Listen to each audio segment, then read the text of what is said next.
Okay, so my name is Emmanuel. My company is SwiftDock. I'm a grad student at Minnesota State University.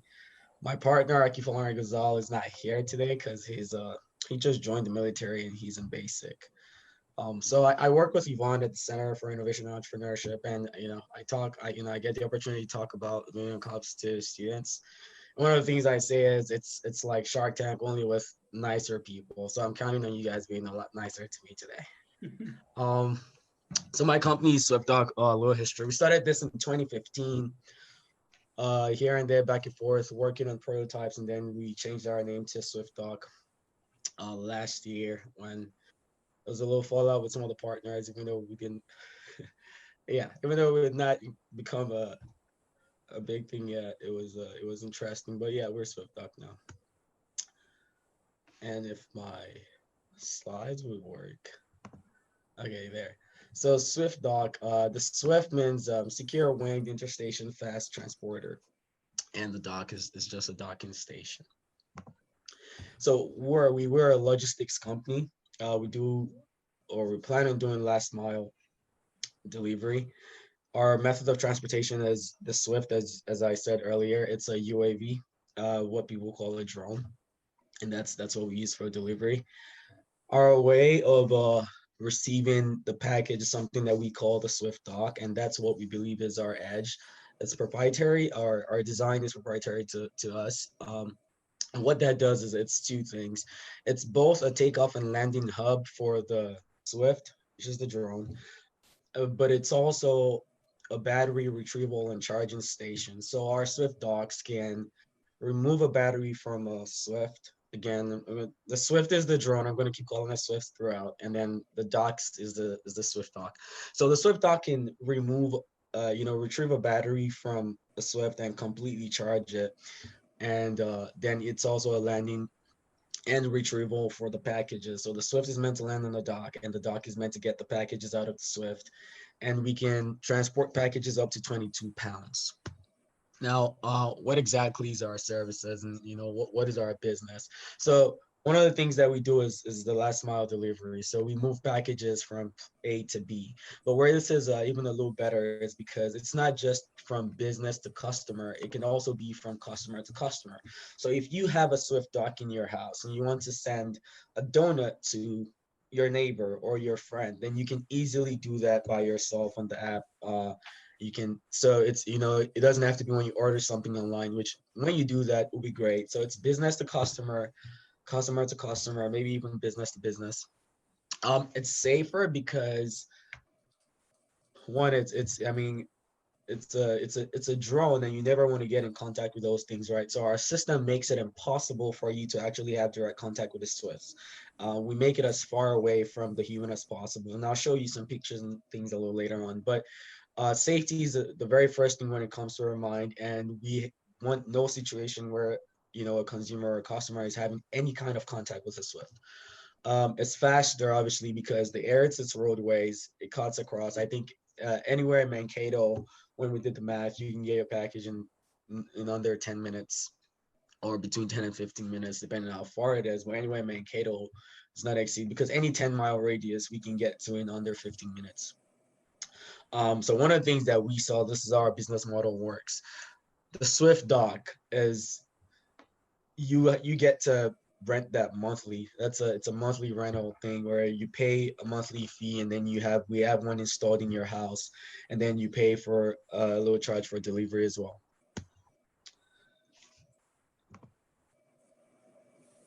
And my slide is frozen, so give me a second.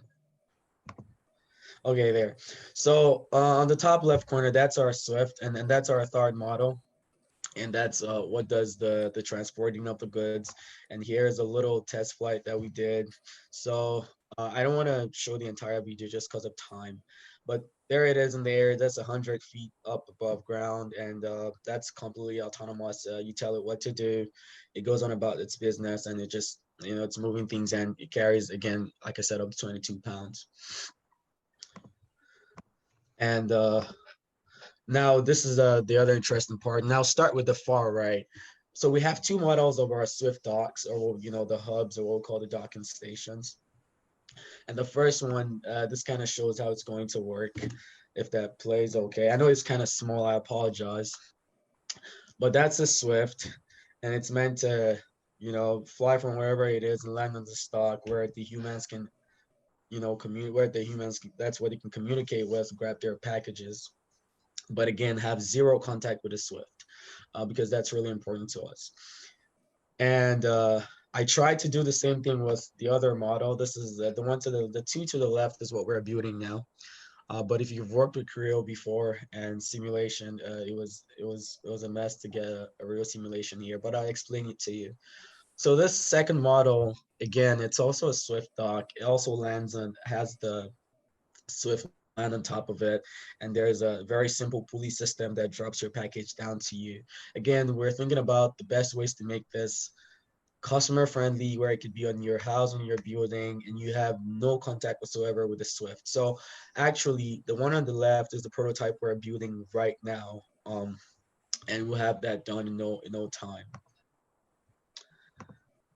So, what's the opportunity for us in a market like this, or is that even a market that we should be looking at? Well, yes, Bloomberg in December last year estimated a 47% CAGR for the drone delivery market, which is huge because that's they're estimating, and that's I'm using this one because Bloomberg is one of the very conservative ones out there, but they're expecting 2.1 billion by 2023, and that's expected to grow to 27.4 billion by 2030. So there is a market for this, and it's coming. It's a huge market, and right now, the Part 35 is basically the drone delivery approval from the FAA. The three companies that now have it in the United States. UPS was the first to get it, and they did some food delivery, I think, in North Carolina. Wing Aviation is owned by Alphabet, that one's Google. They're the second to get it, and they're in Virginia. They do food deliveries and little deliveries for hospitals here and there, and Amazon just got it. And I think there are 5 other companies in the works that are looking to get it. So it's still a very, obviously, fresh market. Not a lot of competitors there just yet. And so what do we need? We need partnerships and connections, companies that could, maybe they're currently logistics companies that have accesses to businesses that transport high volume things right now we can work with.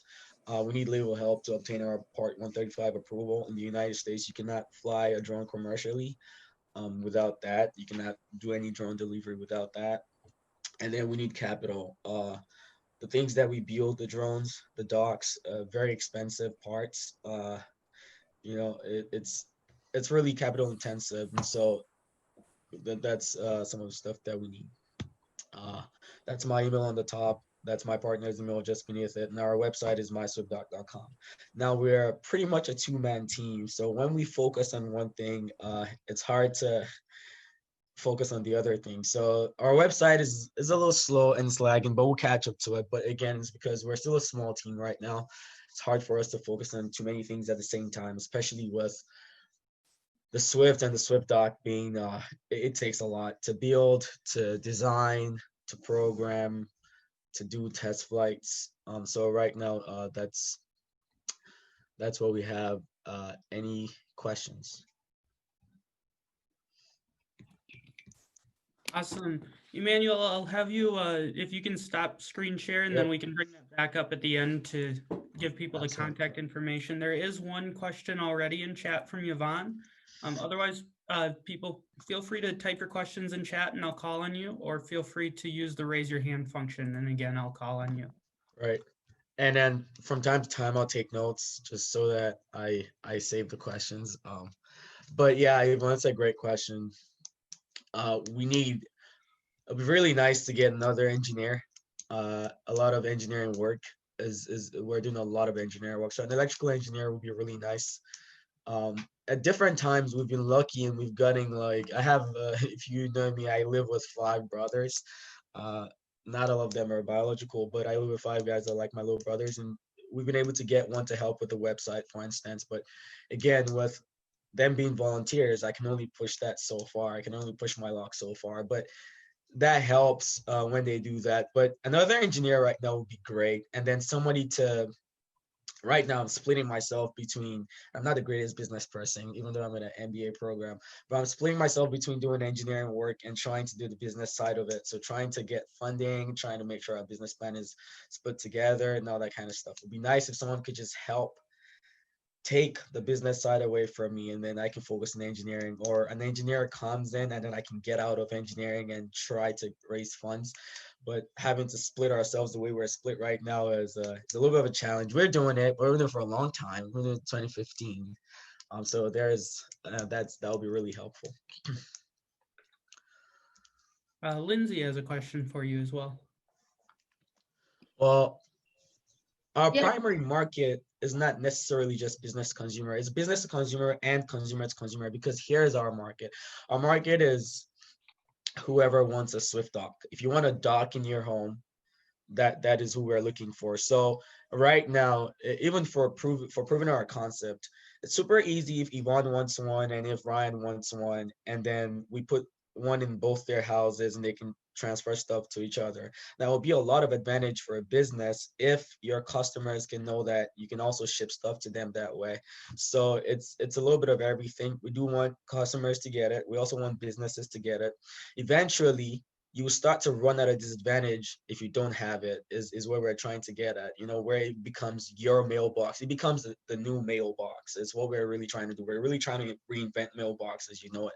So if you can picture your mailbox, then you need to have it. If you guys think about apps like Zelle or Cash App right now, Zelle is a money transfer app. If you don't have Zelle, then it becomes hard for someone to transfer money to you using Zelle. So you then want to get Zelle. And that's where we're hoping this goes. And that's really what we're planning. Yeah, and Yvonne can definitely transfer donuts to Ryan. And I'm sure Ryan will be pretty happy about that. Mike had some questions on challenges with the drone license. One, the cost. Two is the legal help. So it's a very touchy area right now. It's where you need a lot of legal backing and legal support that we cannot afford because it's brand new. There are still the security. They're not threats, but there's the scare. People are still scared of what drones can do. So the FAA is what they're doing is thoroughly analyzing your business, your drones, um, your method of delivery. One thing they're really big on right now is safety. We're absolutely not worried about safety, but it's getting the funds. And forms like this I'd much rather not deal with because I'm not a lawyer. So I'd rather have someone that has the legal backing do it. The form is online, it's right there, and we have documentation. I mean, we have so much documentation. We have all our designs. We have all that detail that we can show. We can very well prove it. But when you start talking about the legal language, uh, there is a test flight thing you have to do to get to first even get to the first part before you get into the part 135. So would have a lot more confidence going into this with some legal backing, is what I'm trying to say. We're two engineers that would much rather not deal with the legal aspects of it. Just on that note, I wanted to ask I know that drone pilots can't fly outside of line of sight without Yes. FAA approval. Does that get approved as part of this Part 135, or is that a separate thing? Because you were mentioning a lot about the delivery process needing to be approved. So the drone pilot is the first step. Actually, it's a good question. You need right now. I don't see that being out there for much longer, just because again, the way this business is meant to work, it's not a one man flying a drone. But right now, the way the FAA has it, you do need a drone pilot license as the first part of this, or you need to take that license and certification class and that stuff, and that's the first part right now. Gotcha. I'm not sure who MNSU is, but someone who has their name set to MNSU has a question in chat. So, yeah, the monthly charge, fortunately, because of we are going to be servicing it regardless. So it becomes like your utility bill. You have to pay that. But where you do save is if you don't ship anything, then you don't pay any delivery fees, right? Because it's not that you if you want the SwiftDock in your house, then you need our service, and then you have to pay for it monthly, and that becomes that. But if you don't order anything or you don't have any deliveries, then you don't pay for delivery. You don't have to. Because you're not shipping anything. But if you pay for delivery, then you do that. But we're planning on making delivery charges as low as $4. We think that's really realistic, and again, we can delve into more detailed numbers if you'd like to. I didn't want to put too many numbers on the screen, but that's what we're looking at. So delivery should not be a pain. Right now, what's more expensive really is the renting of the SwiftDock, and that's because right now we're building as a two-man team, and we're not doing a large manufacturing. So the cost of a single unit build is really expensive. We're buying those parts and assembling them by hand. You think about how expensive that is, but definitely as you start to mass manufacture, you start to enjoy economies of scale. So that's going to drop significantly, and then that's what we're hoping for. I'm trying to keep track of the questions in chat. I'm sorry if I missed anything. I'll help keep track of the questions in chat. Actually, one thing I will ask, if I can call on the people that have posted the questions and have you ask your question out loud, we are going live on Facebook. So that's the only way the people, if there's anyone tuning in on Facebook, can know the questions coming in. So it looks like the next question after the questions on monthly charge came in from Lindsay. Oh, yeah. So you said that eventually you want there's not going to be a pilot, right? So Yeah. if the drone's flying and there's like a bird like coming this way, like will the drone be sophisticated enough to like move, or will it just hit the bird, or how does that work? Yeah. So the bird question is a fun question we get a lot. So there's been a study done because of this. They flew drones at different angles, different color drones with 3 different species of birds and at different heights. They wanted to see how birds respond to it because it's a scare for a lot of people. Well, the first thing, the result was the birds were completely unbothered. The only time they were bored is when the drone was coming at them at a 90-degree angle from the top, and then they flew away. So think about this: the birds are not, they fly away from things that seems like scares them. So that's one, the birds are going to get out the way. But 2, there is a proximity sensor all around this drone. So it comes within 10 feet of anything, then it holds. So there's sensors all around it, and then if it seems like if it's not going away and it's not sure what's happening, then it has a command that just says return to home, and so it goes back right to where it originated from. But there's proximity sensors all around it every time, so it's constantly sending things, and it's constantly communicating with the hub where it took off from. And there's that constant communication going on. So if it starts to sense something is not making sense or something is close to me and it's been here for a good, I think we said it for 2 minutes right now, and it's just holding like that. If it holds for 2 minutes, it's really easy to hover. We have it hover all the time. It's nothing difficult for a drone to do. But if it holds for too long where it's not sending a new communication that this thing is out of my way, then we say, get back home. I just come back. Awesome. Julia Corbett, it looks like she has some resources for you. Julia, I don't know if you wanted to elaborate on that.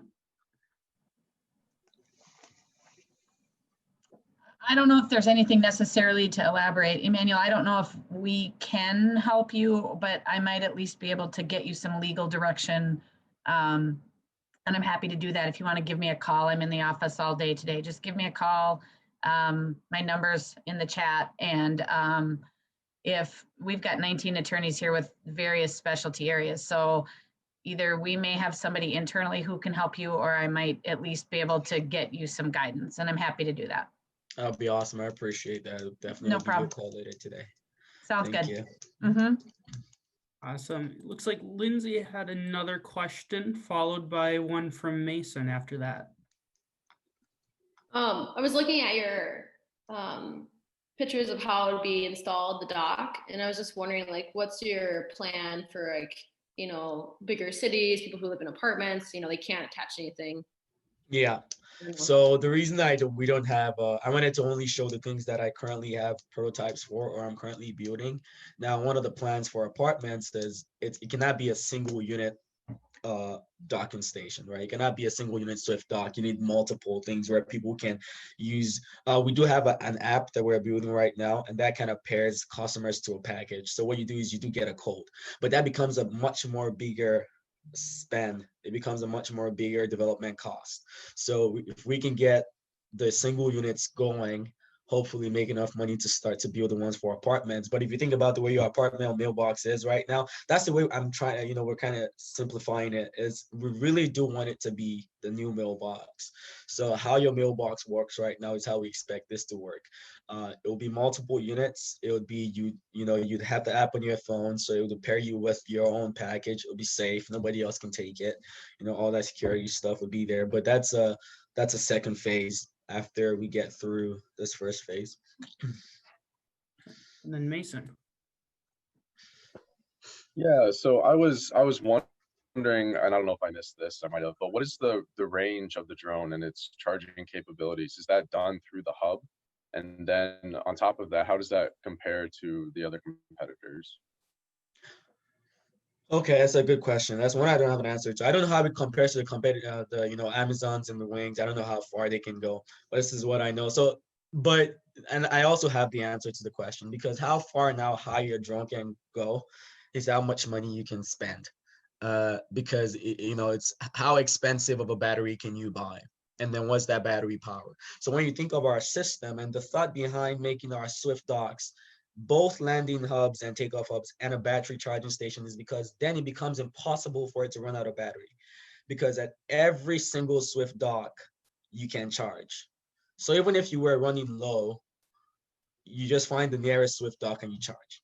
And that's one of the reasons why it needs to stay our property too, is because then even though we're servicing it for you, it's our property and we can charge at any time. But the SwiftDock is fully equipped to 100% charge any single Swift. And so as long as you're charging, you can fly as high and as far as you need to go. So our current battery, I think, is a 24,000 milliamp one. It goes for 6 hours. But if we're going for 6 hours, that's flying nonstop, just 6 hours straight of flying. But if we had another couple docks here and there, then we can recharge at any time and we can be back to 100% before you know it. Well, also that flight you saw is also at about 100 feet. Just to add to this, it's not necessarily the question you asked, but that's around where you want to be, 100, 200 feet, because you cannot get above 400 feet. Now you start to get into airplane space, and you cannot get into airplane space. So 100, 200 feet safe space. And that was flying at, I think, about 110 feet when we tested. So yeah, and that was going for 6 hours, like I said. So 110 feet, we flew between 10 to 15 miles per hour. We could push up to 30. We didn't quite go to 30 just yet. But flying at 50 miles per hour, 110 feet, it was going for 6 hours without any recharge. Good, thank you. Yvonne has a question. I was thinking about the transition from having a prototype to being able to mass produce.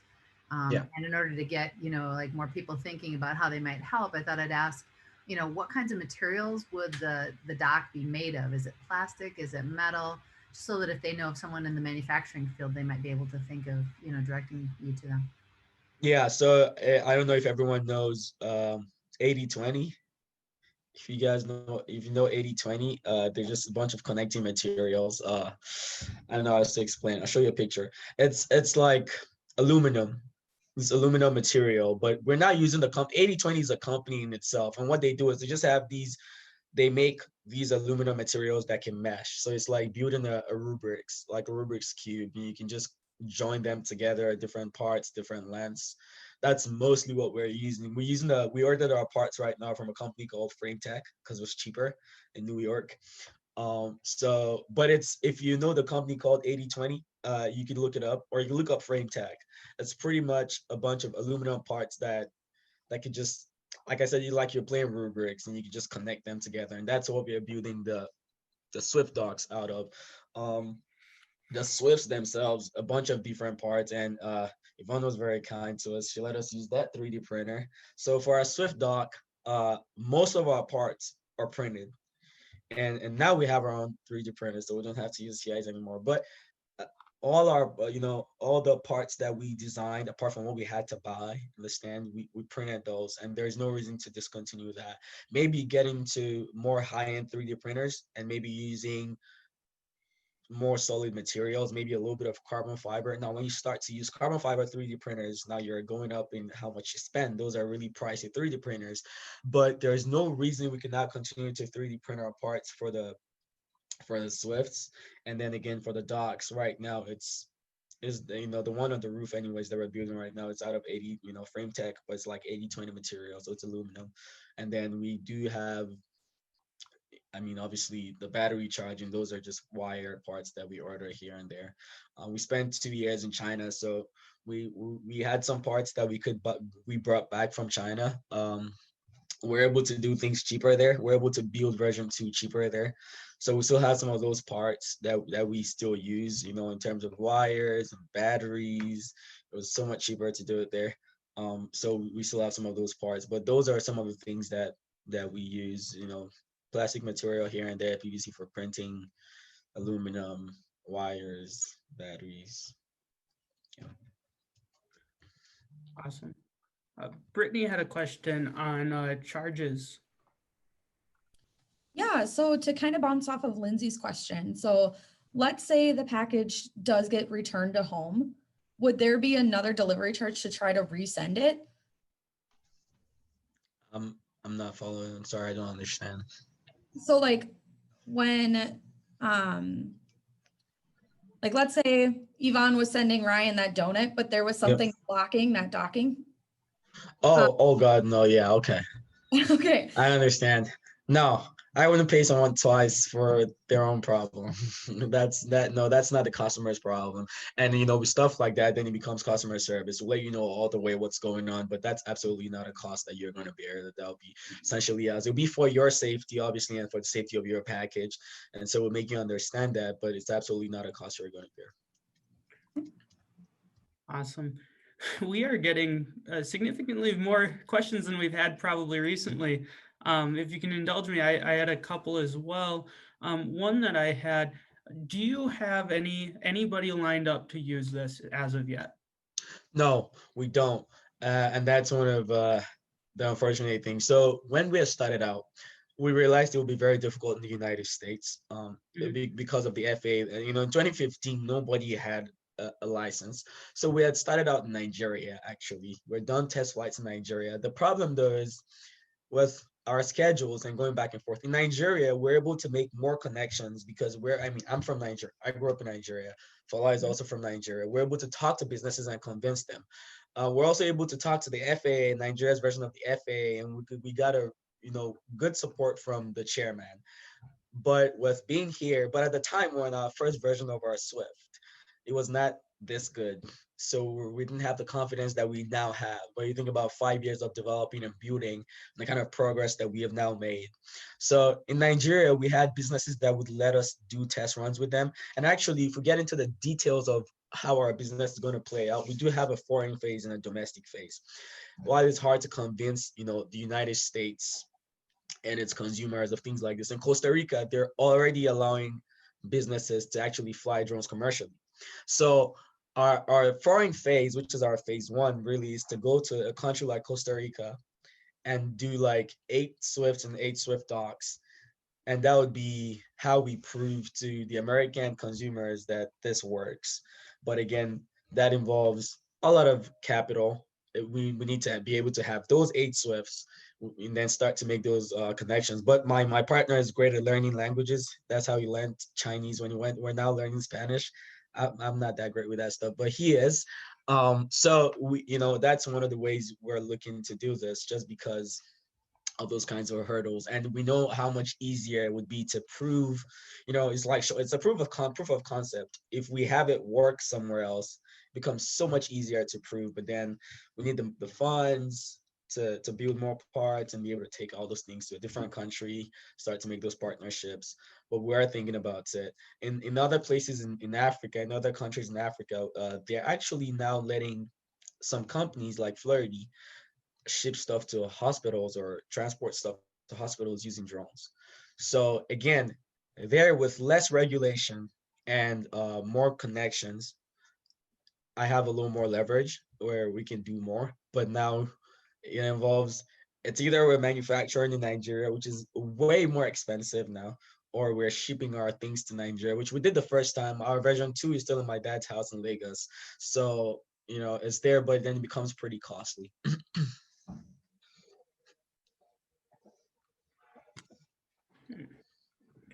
Emmanuel, I have someone in my office here who's got a connection with someone that specifically helps U.S. companies do business overseas. Okay. So if you can follow up, I'll just drop my email in chat. You can follow up with me after this. Maybe that connection might be able to help with some of these processes. Yeah, that'll be amazing. I appreciate that. I'll definitely follow up with you. And then Yvonne has a question. I was just kind of going back to thinking about, this, what kind of pricing structure would you use? Like, would it be based on weight, distance, or some combination of formula of some kind? Yeah, so distance and distance is what we're trying to use. We're trying to keep it at an average of $4 per delivery, but distance would play a role. But we don't see it going much higher than $5. We're hoping not. We're actually hoping that with economies of scale as we grow, we can drop that to a $2 to $3 shipping cost. So But distance would be the biggest player in that. Yeah. So is the drone solar powered?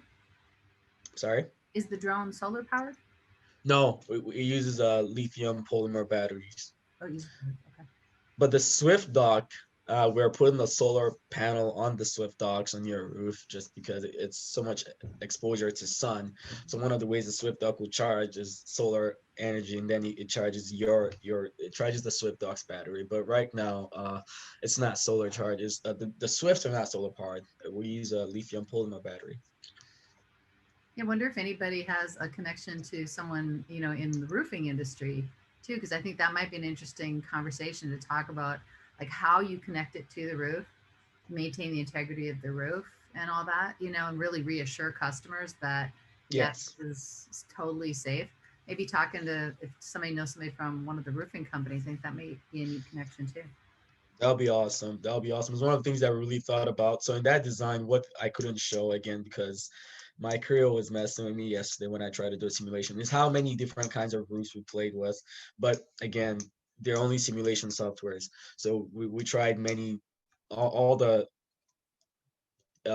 approved angles of roofs and the different styles and different sheets and the different things that had the coverings and see if it would stay. So we have those simulations, but yeah, it was so much more, so much better to have someone that's a roof expert actually work with us on those kinds of details. Awesome. I wonder if it might be easier to put the thing on a garage and then, because typically you have an open, ceiling on the garage.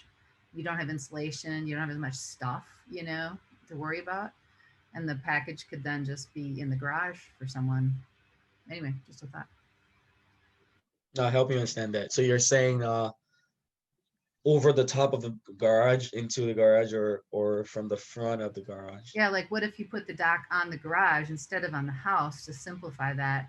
Yeah. To the structure. Yeah, absolutely. I mean, wherever on the house, and that makes more sense. So we're not, there's no reason we cannot do that very easily. That would be fairly easy to just move it. Awesome. And then I saw Dustin, were you raising your hand? Yes, I was. Can you hear me? Yep.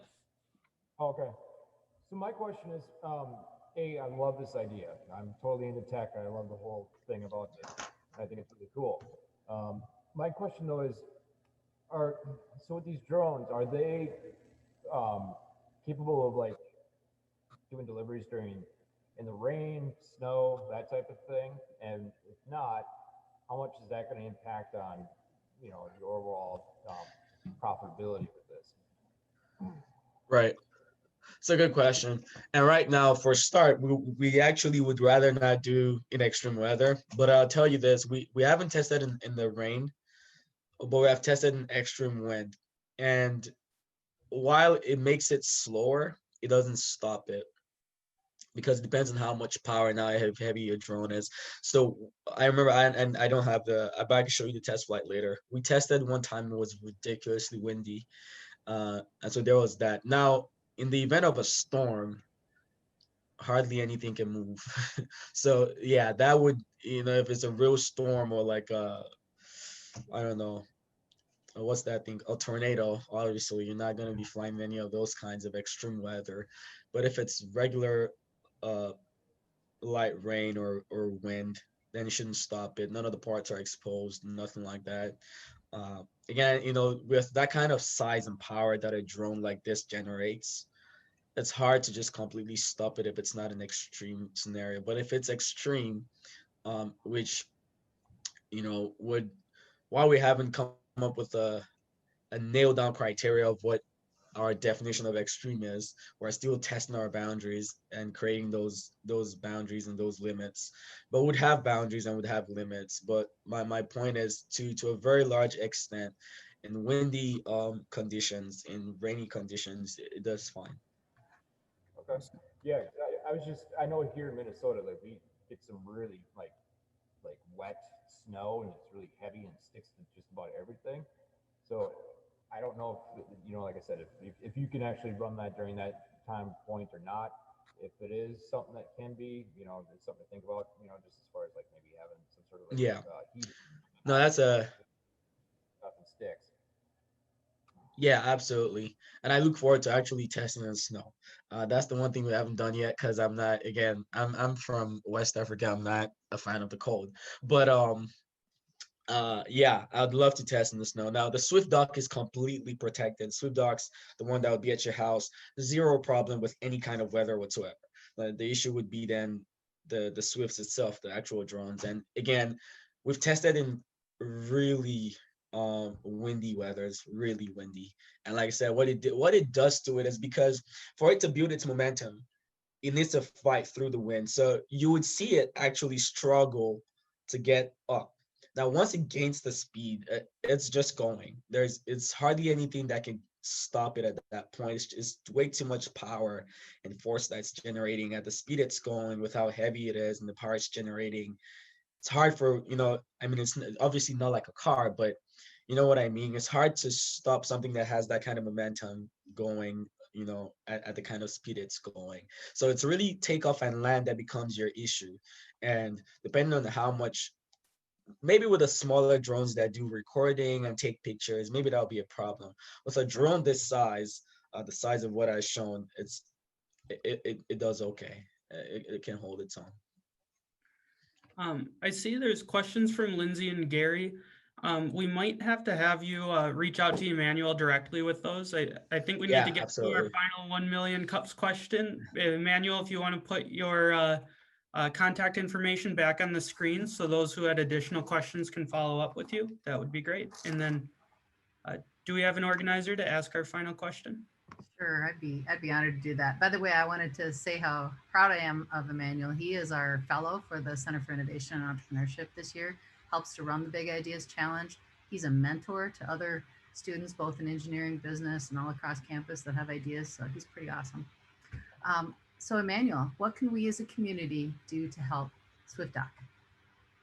Yeah, thank you for that question. I kind of alluded to it in the slide before this one, and I think I've already gotten some of that help.